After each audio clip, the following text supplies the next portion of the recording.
Hello YouTube friends, Dr. Teresa here again. It's so good to be with you as always. Thanks for joining me. Today is going to be quite a bit longer video for me because I'm going to demonstrate a little bit of cleanup and water change. I have my 10-gallon tank set up. It was one that I had previously. It's not something that I bought. If you watched any of the previous videos, you might recall that I had to transition the seahorses from the 2-gallon aquarium into a 10-gallon because I could not keep the water quality under control. I'm just trying to scan looking for the seahorses now because they're hiding so well. There's one guy. There are 7 in here, and they are doing a lot of flirting these days, so I'll try to get some more videos or recordings of them with that and post them over time. But when they start the flirting, that's a good sign that water is finally starting to normalize into acceptable conditions. Also another sign, it's a little hard to see in the video, but this yellow fake plant is starting to get the look of a little bit of algae on it, and when you start to see algae form in an aquarium, that means that water parameters in a saltwater tank are starting to cycle through into the safer nitrate phase, which will feed algae. You might notice that the aquarium looks a little bit different. I had an old fluorescent light on the top, and I liked it. It really illuminated the tank beautifully, but the problem is because those fluorescent lights have a ballast in them, you can't use a timer to turn on the aquarium lights and off automatically. You have to physically press the button. So I did buy an inexpensive LED light set that cycles through different phases with different lights. So for example, in the early morning it's really light colored orange to simulate sunrise, and then the light intensity progresses and more lights add through the day, and then it stays on high light throughout the day. And then in the evening it starts slowly transitioning and fading out to just a blue light for a little while at night, and then turns off completely, and then starts the whole cycle over again. And the reason that this was important to me is not only to make sure that we have a full photo period for seahorses, because they won't be interested in breeding if they have anything less than 12 hours of light. It's to prevent them from shocking, where it's a quick turn on and turn off of the light. Also, I wanted to have that because I do plan to take some vacation time sometime in my future, and I don't want my seahorse sitters to have to worry about getting to the house twice a day, turning on and turning off the lights. So I'm actually going to make some videos about going on vacation, and I'll post those as I get those done. But that's a future project. Anyway, another thing I did is I added a little temperature gauge on the outside. They are maybe not completely accurate with an actual thermometer, but they're pretty close, so you know if you're in range. They don't have to be that precise. So, I don't know if you can see, but the water is really not very clear. And sometimes that can be a sign that the water is still cycling through the nitrogen cycle. And as I said, I have been struggling with water parameters, but I think what my problem is and why I'm struggling with the water parameters has something to do with the decapsulated brine shrimp. If we take a closer look at the bottom of the aquarium here, we can see there's a lot sitting on the bottom, and some of it is the waste from the seahorses themselves, but I have a feeling some of it is either brine shrimp that didn't hatch, or another thing that I think is happening is that brine shrimp that hasn't hatched yet is hatching in the water. And if that's happening, that really pollutes the water. You don't want to hatch brine shrimp in your aquarium water. That is a no-no for sure. That is a really fast way to pollute your tank. The reason I suspect that that's happening is because no matter how well I rinse through different cycles of fresh salt water, the chemical that the decapsulated brine shrimp is suspended in, even though it smells clean on my batch of hatched shrimp, my tank water smells like that chemical. So I'm thinking it has something to do with that. So what I'm going to do is a water change, a big one today. I've been adding water conditioner for about the past week, and it seems to have helped.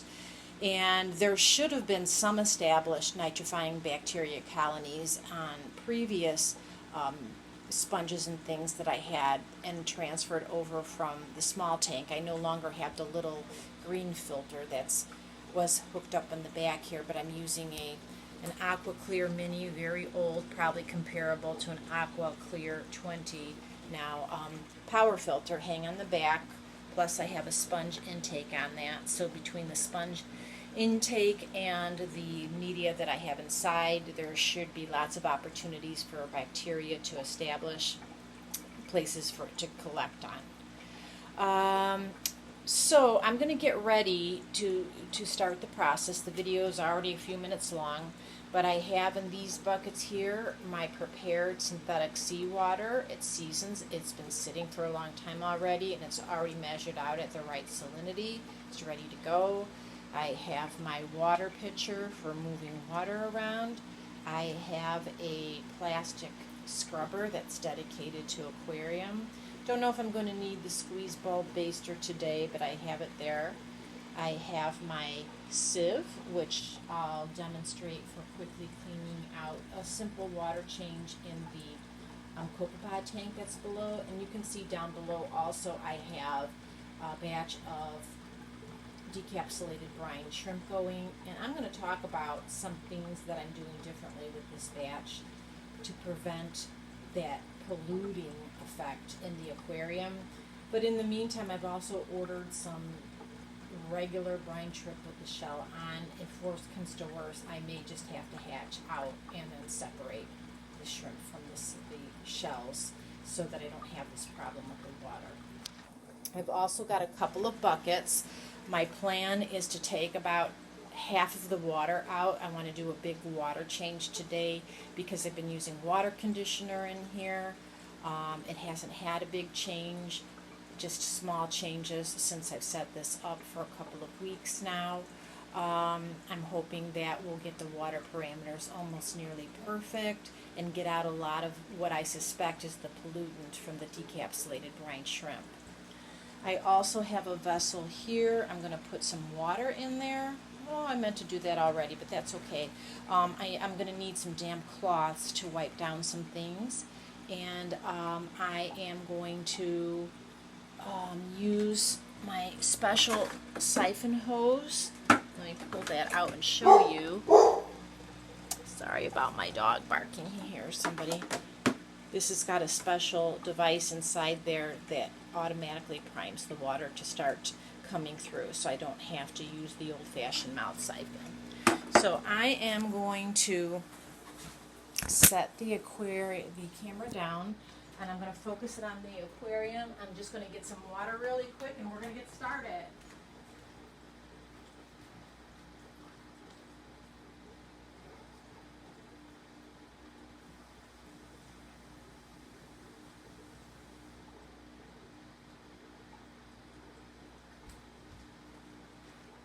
Okay, I got my water.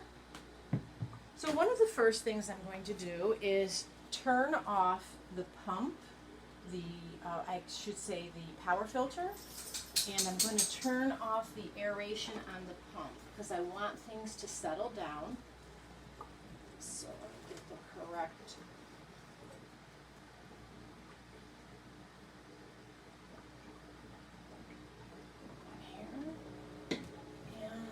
see if I can find the correct plug for the power filter. Move something so I can get in here.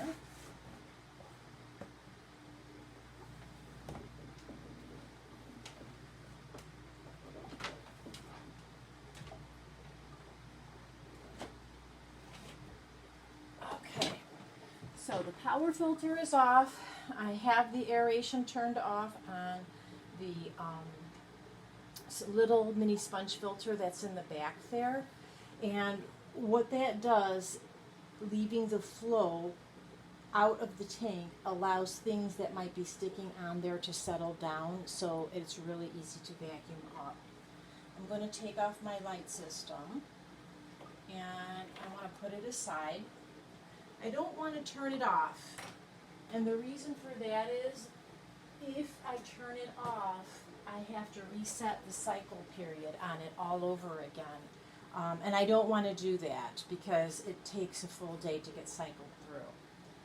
Then I'm going to take off all my little coverings. I just put together a couple of plastic pieces to cover up a little hole here to prevent spray. This is just an old-fashioned glass canopy cover with a hinge. I have a couple of back strips to prevent the spray. And I'm just going to put these down out of the way.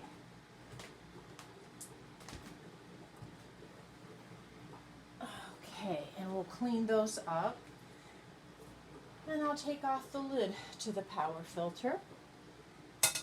Now, what I'm going to do is take my, I don't even know what to call it, a scrubbing pad. It's not really a sponge. It's made of like nylon strands woven together. And I like using this because I believe this is an acrylic tank, so it won't scratch it, but it will be effective for cleaning the sides. I am not going to scrub the bottom, nor am I going to scrub the back. I'm only going to scrub the two sides and the front, the areas that I want visibility. The reason is I have been slowly adding copepods to this tank. So you see that there's a rock sitting here. This rock was originally sitting down in the copepod tank, and when you let those cultures sit and grow over time, they do inhabit the rocks. And so every now and then I'll swap out a rock, and then the copepods, they'll live in this tank. They'll either stay in the rock, move around to some of the other pieces here. So very slowly there is going to be a copepod colony in the seahorse tank. But if I let the algae grow on the back, that just gives another place for the copepods to go and live and reproduce. So it'll almost be like a second colony of copepods. And the reason I don't want to scrub the bottom is because the copepods, they probably are on the bottom trying to eat up some of those things that are on the bottom of the floor there. So I'm just going to use a regular siphoning without scrubbing just to get some of that obvious detritus out of the way. So I don't know if you can see here, I'm going to go ahead and try to scrub the side of the tank. And it's not going to be long. It's just going to take me a few moments. And I do have a magnetic glass cleaner, I guess you would call it, for aquariums. But my hand is going to be in here anyway because I need to siphon out water. And honestly, this is just faster and more effective. Now, if I don't want to get my hand wet and I want to clean the glass, maybe that would be good to use, but I really don't think it needs to be cleaned more often. I'm going for once a week right now. There are some seahorse keepers who will also take out all of their hitching posts, plastic plants or whatever they have in there, and they will clean those as well. I'm not going to do that. I may do that in the future. I'm not going to do it today. Like I said, those are not other areas where the copepods may end up going. So I don't want to disturb those areas. Okay, so I got the sides done. I'm ready to start siphoning my first bucket. I was talking about the decor and everything. If I get to the point where it's really starting to build up nasty, I got obvious growth on it that needs to be removed, I may take that off. The thing that I worry about once you start doing that too regularly, it's really easy to capture seahorses in there when you don't intend to. Oh boy, I see a lot of buildup here. There's a little thing back here. This is my slowly dissolving trace element black. Alright, so I'm going to prime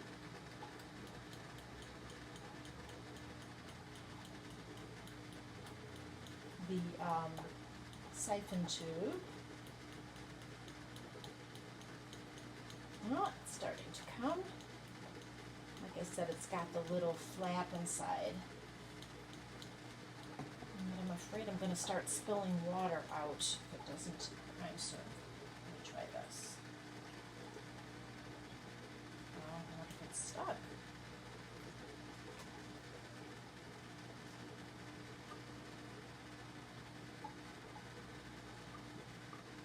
Yeah, it's not moving down. I'm going to just try this way. Alright, well that way worked. Not pleasant at all. So while the water is going in here, I'm going to just take this sponge out of the way here. You can see there's a lot of stuff on here. And I'm going to put this in one of the buckets. And I'm going to just try the best I can to vacuum up all the detritus that I can see on the floor. Trying to go for about a 50% water change here. And notice with all of my artificial things, it's really easy to move things around. Now if I had some sort of gravel or substrate here, or even an under gravel filter, all of this would be building up and it would not only be really hard to see, it would be really hard to clean.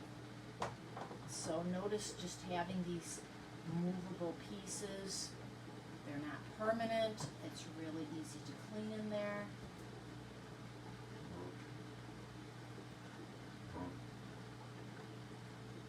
And I am getting a lot of that up. It's already looking a lot better. But it's really easy to go in and manipulate just using the siphon hose. The seahorses are wondering what's happening.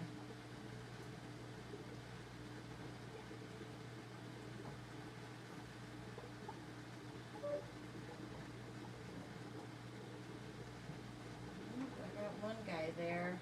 He's moving around. He's not too pleased. You can see him swimming.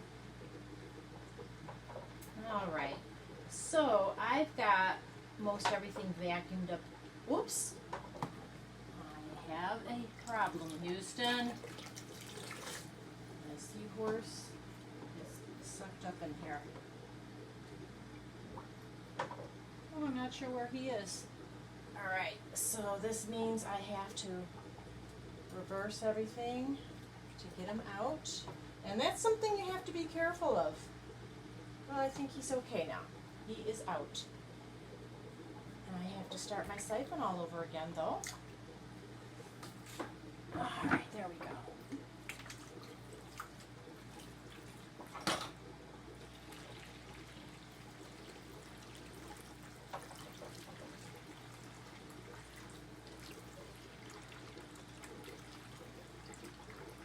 Yeah, he doesn't know where to go.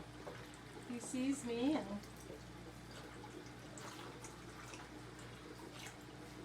he's just afraid that I'm going to come at him again. I'm still getting a little bit off the bottom, but not a lot. It's cleaned up pretty well. Oh, a couple of the seahorses are out swimming now. Alright, well this is really shaking them up. They're still a little tired because it's in the morning for them, but let me tell you, once the lights start coming on closer to full, they get a lot more active, and they'll swim around and they'll flirt. Okay, I am about 50% empty, so I'm going to stop the siphoning. I'll empty out my buckets when I'm done making the video. So my next thing I want to do is rinse out some of the nitrifying colony bacterias. So basically this sponge that was on the filter, that is going to be squeezed out. And I just want to say, when you clean out your tank, use a dedicated bucket so you're not mixing in any kind of cleaners. And you might be thinking, well, I'm just going to throw the water away. What difference does it make? The reason that you want to use buckets that are dedicated to your cleaning for the aquarium is, as you saw what happened, one of the seahorses got caught. And so you always want to check your buckets to make sure you didn't accidentally siphon out a seahorse. This is especially a concern once they start having babies. I think my seahorses are going to start reproducing pretty soon because they've been flirting quite a bit. I showed another video where they were doing some quivering, and that's something that they do when they want to prepare for breeding, and it's a signal to the female to start making those eggs, getting them ready for an exchange. And usually it only takes a couple of days of that flirting, and then we actually have contact. All right, I am pulling out the insides of my power filter, and I'm going to do the same thing. I have some carbon here. I have a couple layers of poly filter pad. I'm going to take out the bottom layer. I don't need it. It was just an extra piece. And then that'll give me a little bit more room in there. But I have a sponge, I have a layer of poly filter pad, and then I have a layer of ceramic bio bowls to create extra places for bacteria to colonize, nitrifying bacteria to colonize. So I'm going to rinse this whole thing out, and you'll see a lot of gunk come out when this happens. I can show it in the camera. The water's getting really discolored just from that rinse. And then I'll put everything back in there the best I can. So I'm going to put my sponge, my poly filter pad, my little bio balls, get everything back in here.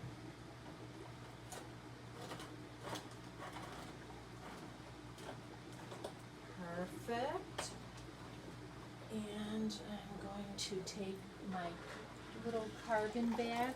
This is just carbon that I put into a nylon stocking and make my own little sachet with it. I'm going to stick that in here. Okay. And I'm going to take the little sponge filter that's here, and I'm going to put it in the bucket and just squeeze it. And you never want to clean these things in fresh, regular water. You want to squeeze them out in the water that was used for the seahorse tank, so you don't kill too many of the nitrifying bacteria that have colonized on these things. You want to make sure that they stay alive. Alright, so things are in pretty good order. I'm going to start putting things back together. I have my salt water ready to go.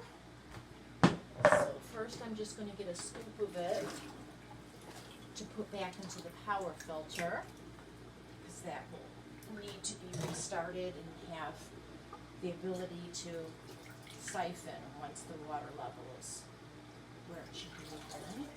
Okay, so that's full again. I'll just dump the rest of this. I'm going to pour it right on the sponge so I don't disturb the tank water too much. And we'll see how it goes. I don't know if I'll have to do a 50% water change every week or not. I might need to do just enough to vacuum up the bottom. Alright, I'm going to pour from the bucket here because that's just going to be a little bit easier right now, but I do want to pour slowly. So I do not want to create giant ponds for the seahorses. And like I said, I'm not going to take out the decor and clean it today. I may do that in the future if I find that's something I need to do, but I know that copepods, from experience, they'll crawl over everything and make a home out of everything. And like I said, I don't want to disrupt their colonizing process right now. They're at the very beginning stages. Because it's going to be good to keep the copepods in the aquarium. Like I said, it's going to be an alternate food source for them. Just getting a towel here. All right, I've emptied that bucket. I'm going to move it out of the way. And I have another bucket here ready to go. And this one's going to be heavier, so I am going to use my little water pitcher here. And this water pitcher is dedicated to aquaria. I don't use it for other things. So there aren't going to be any remnants of Kool-Aid or anything like that in here. Juice.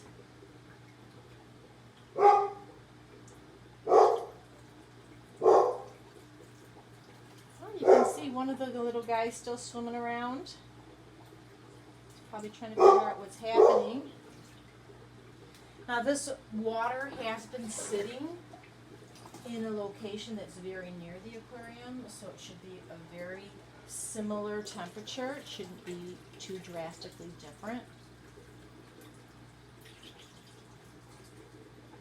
Now this one guy is really enjoying the water change. He is swimming around. Alright, we are almost done refilling the aquarium, and then I can turn things back on.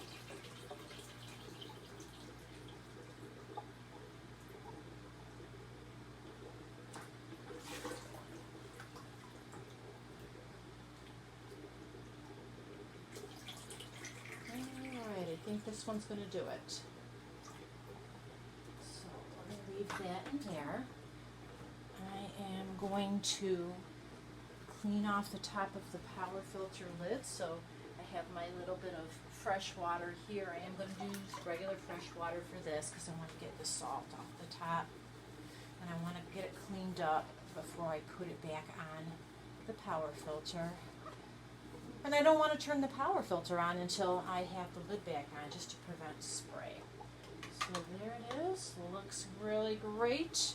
I'm just going to reach in here and plug that power filter back in.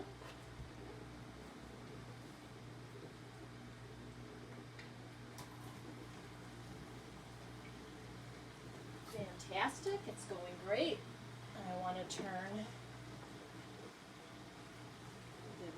the air back on for the sponge filter. Excellent.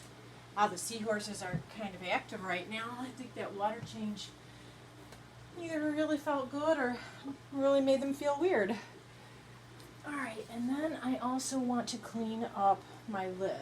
So again, I am going to use some damp towel dipped in some clean fresh water and just get some of this salt off that's building up. Some of this salt is on here because I didn't originally have the back strip on across the whole back of the tank. And when I got the updated lighting system, I noticed I needed to do that. I don't want it to start building up salt inside of the lights and short it out. It's brand new. Although I did use some points to buy it, I didn't technically spend money on it. But even so, and even though it wasn't even that expensive, I do want it to last. It does exactly what I want it to do. I'm very happy with it. So it was worth going through the trouble and digging through my stuff, trying to find these back strips, pieces of them, to prevent the spray.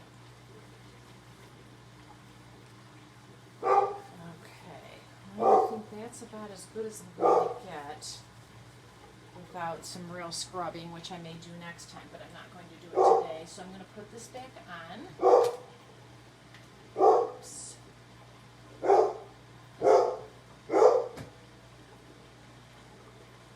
And my little plastic pieces that I put together with some aquarium sealant, just to cover the little hole that's there. It's working out great. And now I'm going to put the light back on. I want to take a look if there's anything that needs to be wiped down on the light. The light looks pretty clean. I did wipe it down yesterday, and putting those back strips on sure seems to help with that spray. Alright, it looks like the power filter's finally back to siphoning the way it should. We got the light on there. Looks nice and bright. You know, it's going to be a little bit cloudy from the water change, but I think it has a lot of potential to look a lot clearer than it did. So while I'm cleaning everything, I know the video's gotten quite long already, I might as well do a quick water change for the copepods and just clean up down here. So this will be super, super fast. I have the pump off there now, and I'm going to clean the glass just to get some of that salt off the top and prevent it from creeping all the way down the tank and onto the stand.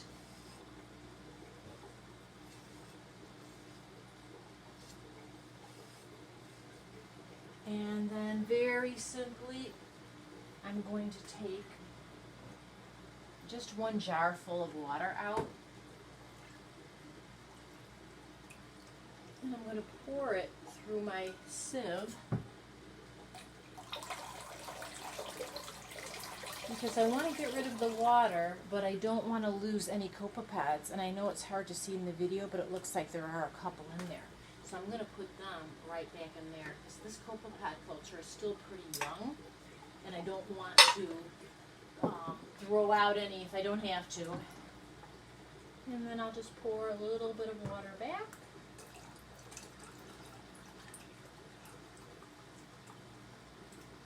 That's probably good. And then I'll put the lid back on.